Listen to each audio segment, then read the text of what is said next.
ଆପଣମାନଙ୍କୁ ଦେଖେଇବି ଗୋଟେ ନୂଆ ଧମାକା। ୟୁଟ୍ୟୁବ ରାଣୀ ରୂପାଲି ମିଶ୍ରଙ୍କର ଗୋଟେ ମୁସଲମାନ ଯୁବକ ସହିତ ତୁ ଚିଚି ପଡି ଏ ମସ୍ତ ମସ୍ତ। ଆଉ ଆକୁ ଦେଖନ୍ତୁ କେମିତି କୁକୁର ଭଳିଆ କୁଁ କୁଁ ହଉଛି। ଇଏ ହଉଛନ୍ତି ରୂପାଲି ମିଶ୍ରଙ୍କର ଭାଇ ରୋହନ ମିଶ୍ର। ଆଉ ଇଏ ଗୁରୁ ଦଲାଲ ଜମି ଦଲାଲ ଭଳି ଆଉ ଏକ ଦଲାଲ ଝିଅ ଦଲାଲ ଯେ ଟଙ୍କା ପାଇଁ ନିଜ ଝିଅକୁ ମୁସଲମାନ ହାତରେ ଟେକି ଦିଏ। ଆଉ ବଙ୍କାଇ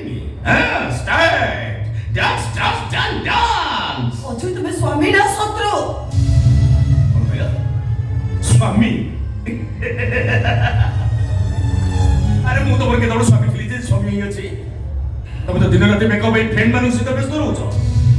ନିଜେ ରୋଷେଇ ନ କରି ହୋଟେଲରେ ଯାଇ ଖାଉଛ।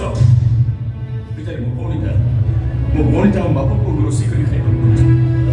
ମନେ ପକେଇ ତ ବାହାଘରର 5 ବର୍ଷ ଭିତରେ କେବେ ମୋ ଉପରେ ଗୋଡ଼ ପକେଇ ଶୋଇଛ? ବରଂ ଆମ ମଝିରେ ଗୋଟେ ହାତୀ କି ମୋବାଇଲ ରଖି ଦେଇଛ। ଆଉ କୋଉ ପାଇଁ କହୁଛ ମୁଁ ତମ ସ୍ୱାମୀ ବୋଲି? ଆଜି ଯାଏ ତମର ଗଳା ପଡିନି।